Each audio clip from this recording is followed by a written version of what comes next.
Muito bem, muito boa noite. Vamos falar um pouquinho sobre esse tema aí, que está inserido no livro Sinal Verde, do André Luiz, que eu acho que a maioria de nós conhecemos, nós que estamos na doutrina já há algum tempo. Esse é um livro recomendado para as escolas, para o nosso dia a dia, para as coisas que nos acontecem, e nós vamos devagarzinho percebendo assim, a profundidade. André Luiz foi muito feliz aí nesta obra, porque pequenos textos assim, muito significativos, que servem para o nosso dia a dia. Porque é assim, não é? Todos nós estamos aí inseridos dentro de um corpo de carne, todos nós estamos inseridos aí num planeta, um planeta ainda bastante atrasado diante do universo, não é? Mas mais ou menos dentro de um cronograma, dentro de um planejamento, porque certamente Deus não faz nada, em absoluto, nada que possa ser contrário a isso, né? Então, por conta disso, nós estamos aí bem tranquilos e bem conscientes. Mas o André Luiz começa dizendo que o desejo é uma realização antecipada. O que significa, meu Deus do céu? É que nós antecipamos aquilo que nós desejamos. Então, nós começamos a pensar, começamos a materializar. Vou contar um segredo aí para vocês, não conte para ninguém, hein? Eu tinha vontade, eu comecei a trabalhar no escritório já depois que terminei a faculdade. E aí o escritório, tinha lá o dono do escritório, eu era recém-formado, recém-empregado lá do escritório, e eu soube que o dono do escritório ia vender um automóvel Del Rey. Poxa vida, eu vi aquele Del Rey. Bom, para quem tem mais de 18 anos do que nem eu, deve se lembrar do Del Rey, né? Especialmente o Del Rey Guia. E aí eu fiquei assim, pensando naquele Del Rey, meu Deus do céu, Del Rey.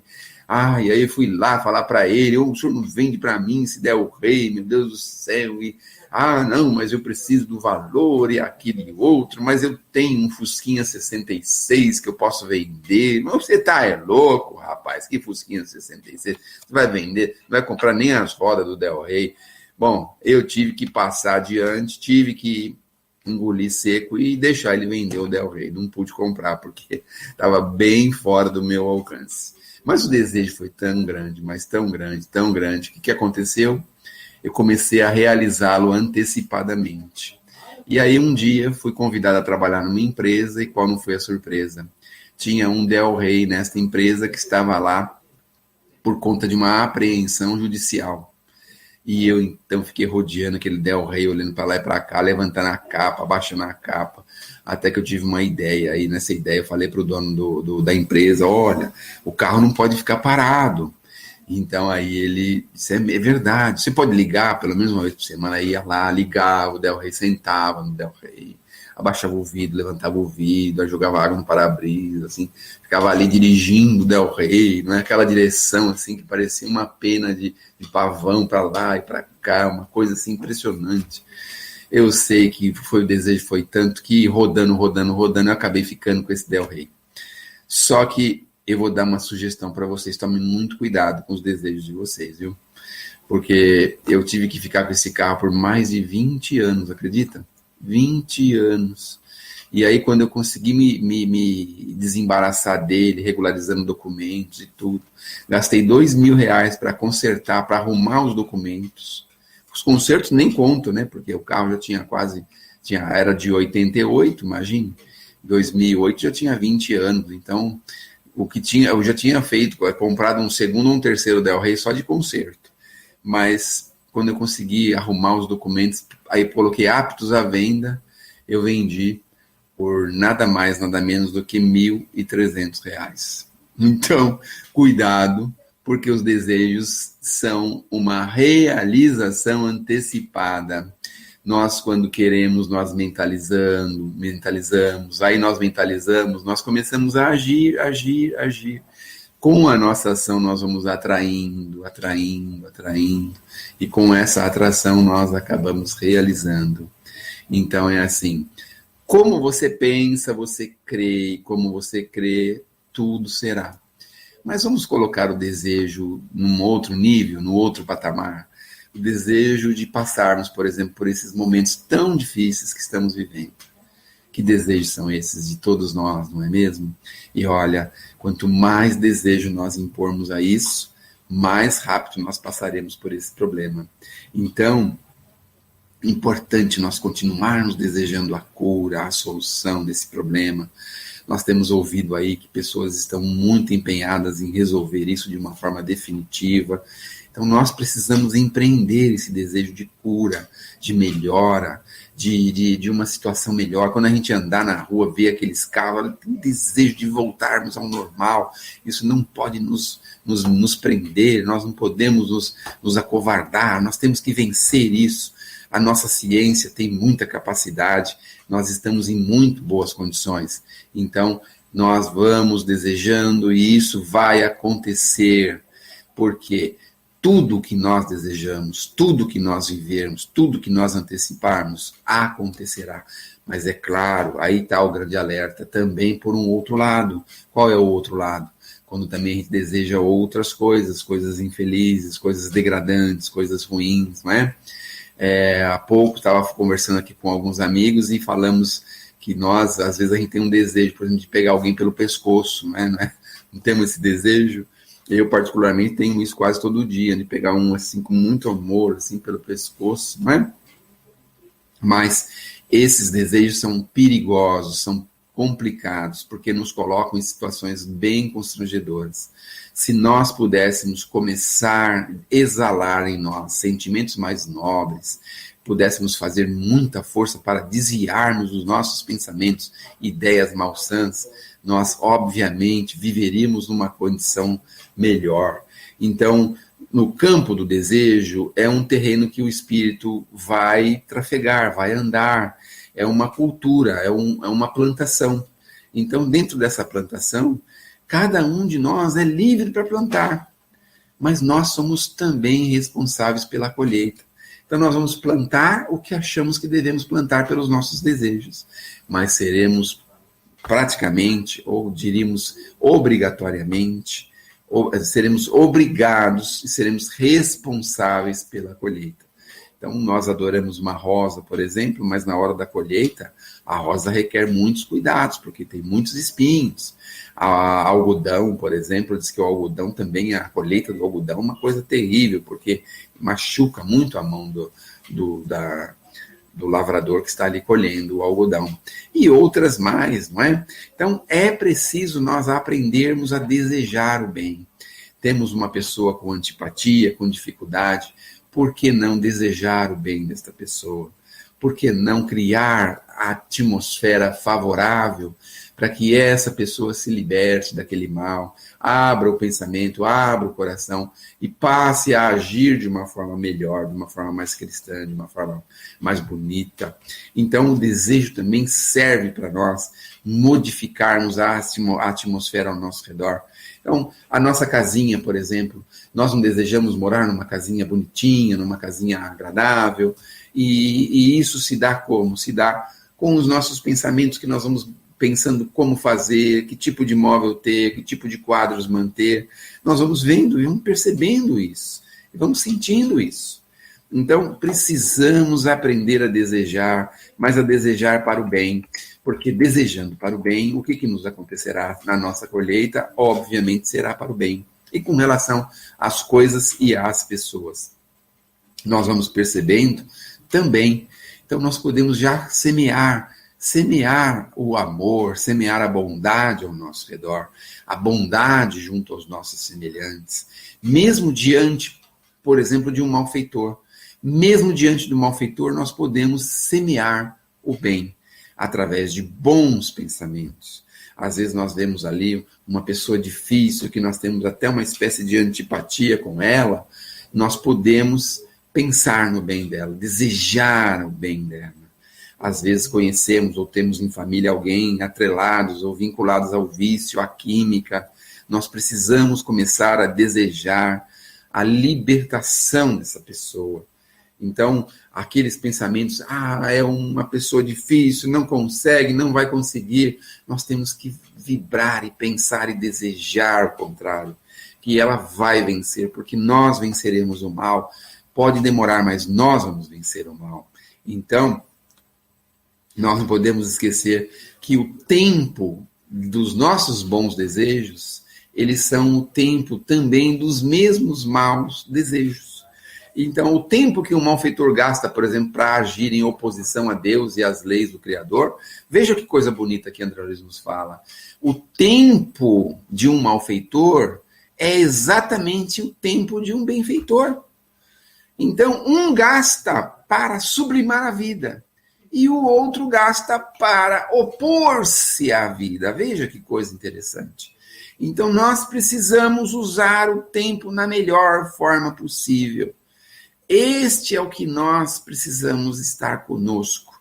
Este desejo de renovação, de amor, de fraternidade. Então, na essência, no fundo, o desejo é uma entidade tomando uma forma. Nós estamos criando alguma coisa. É um ser que nós estamos criando. É uma entidade que nós estamos criando. O desejo, no fundo, é isso. Então, é preciso nós criarmos para o bem. Quando formos criar para um filho, para um neto, nós sempre criamos para o bem.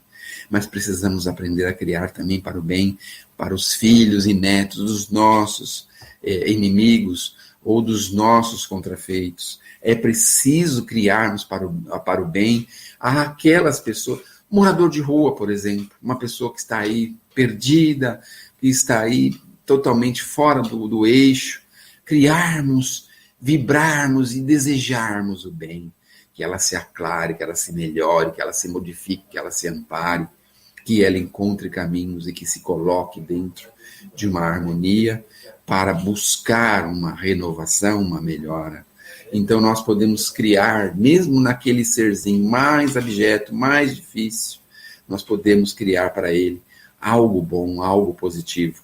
Vocês já devem ter ouvido falar, obviamente, que existem alguns planetas que vibram, que desejam, que trabalham para a melhora de nós aqui na Terra. Aquele livro do nosso irmão Chico Xavier, o segundo livro da sua obra, Cartas de uma Morta, da Maria João de Deus, que foi mãe do Chico aqui na Terra, relata isso para a gente. Uma determinada hora do dia, eles param, quase o planeta inteiro, para vibrar, para orar, para desejar a melhora dos seres humanos. Então, nós vamos percebendo que podemos criar esse desejo, que podemos criar essa condição.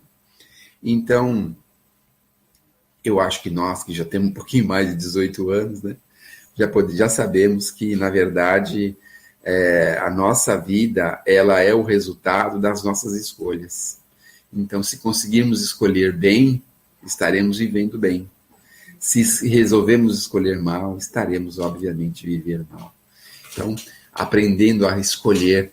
E, às vezes, a escolha é difícil. Às vezes, exige renúncia, dificuldades. Às vezes, nós vamos ter que dividir um pouquinho de nós, não é? Dividir um pouquinho de nós com as pessoas, com os seres, porque faz parte da vida. A renúncia é alguma coisa divina. Então, mesmo às vezes com um pouquinho de sofrimento, mas nós desejando a renovação e a melhora, chega uma hora que nós nos encontramos na estrada e nos renovamos e nos melhoramos. Então, a vida, no fundo, é já exatamente isso. É o resultado da nossa própria escolha. Então, o pensamento é vivo e depois de agir sobre alguma coisa que nós interessamos, ele reage para nós. Ele reage sobre nós. Então, ele pode reagir tanto para o bem quanto para o mal.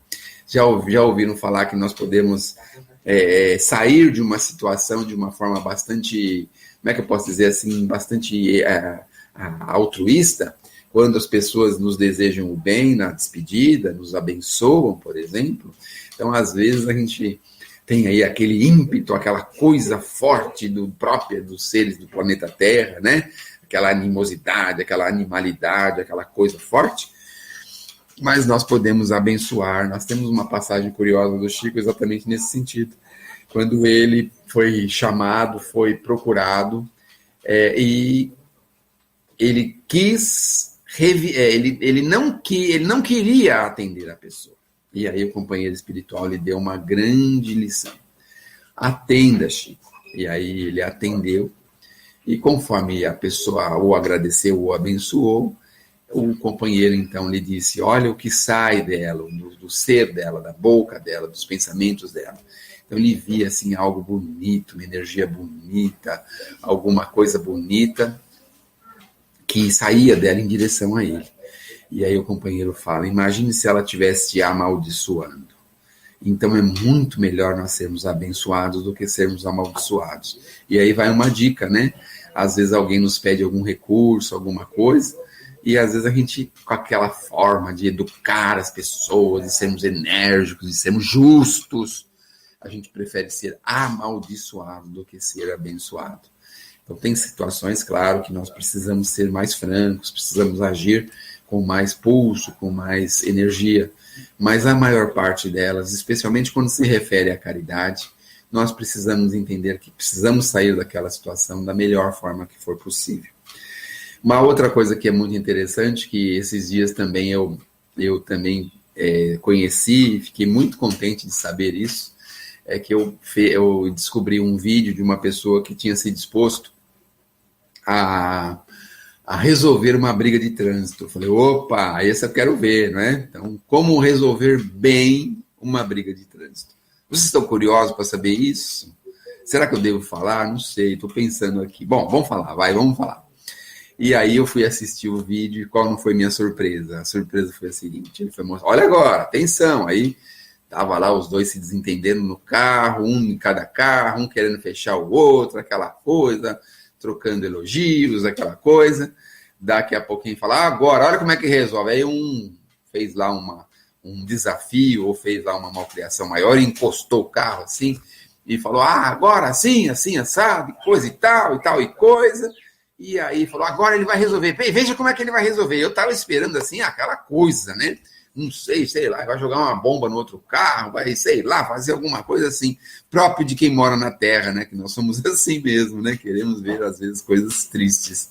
Mas aí ele explicou no vídeo: olha lá, presta atenção. Aí o moço vai, passa pelo carro e segue, acelera o carro e vai embora.